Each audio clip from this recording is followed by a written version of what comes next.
Say it loud.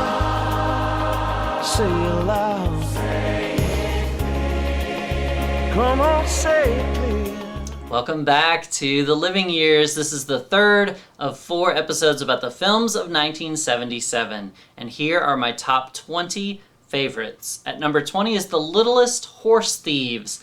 This is an overlooked gem in the Disney catalog. It's the story of a British coal mining community that uses pit ponies who live and work down in the mines. And they are to be replaced with machinery and sent to the slaughterhouse. So 3 children take matters into their own hands to make sure this doesn't happen.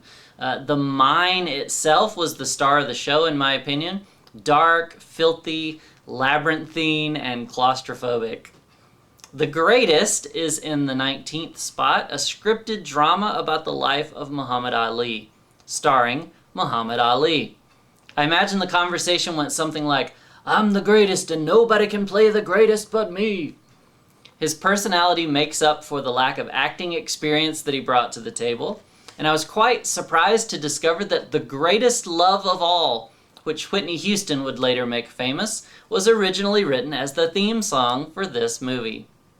At number 18 is High Anxiety, a send-up of the suspenseful films of Alfred Hitchcock. This is one of the Mel Brooks films I'm most familiar with. It's great, though maybe not as laugh-a-minute as some of his others. But the story is focused and entertaining, and the cast is great, particularly Cloris Leachman and Harvey Korman. 21 Up is in the 17th spot. This is the third entry of a documentary series in which British children were interviewed starting at age 7 and then again every 7 years. It's a fascinating look at how gender, socioeconomic class, personality, and the biases and limitations of the filmmakers themselves all factor into the experiment.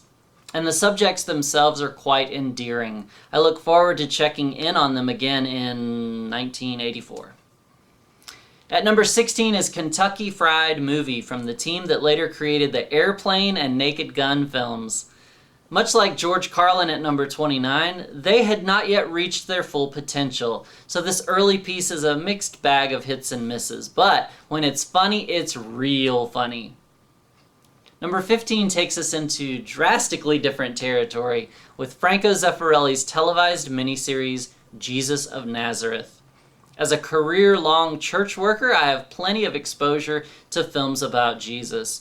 I prefer ones that take risks and stray further from the biblical material than this, but this one is a solid effort, especially for 1977.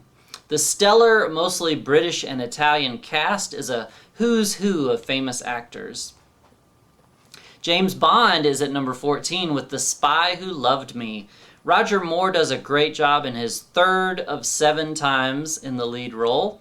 This film has everything that it should. The plot is about some bad guy in submarines, but as usual, we're all really here for the cool gadgets, the awesome villains, the beautiful ladies, and the martinis, shaken not stirred.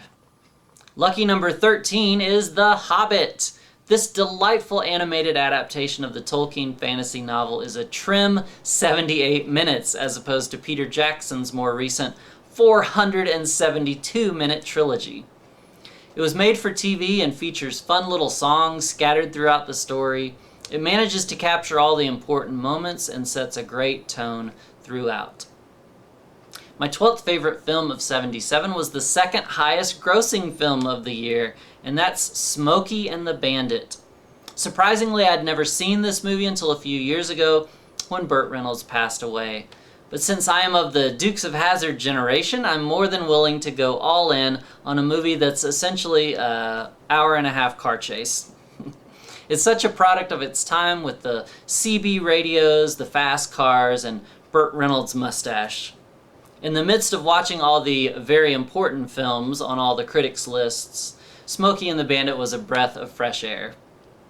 Finally, at number 11 was the Oscar winner for Best Documentary, Who Are the DeBolts and Where Did They Get 19 Kids? Well Before the Duggars was a different set of 19 kids and counting, but these siblings are a combination of biological and adopted, American and international, able-bodied and physically disabled. Parents Dorothy and Bob lovingly challenge their kids to be as responsible as possible for themselves, and the obstacles they overcome as a result are incredible. I gained a profound sense of awe and respect for this family and the filmmakers. It doesn't get much more inspirational than this. Come back next time for the rest of the list as I reveal my top 10 films of 1977. See you then.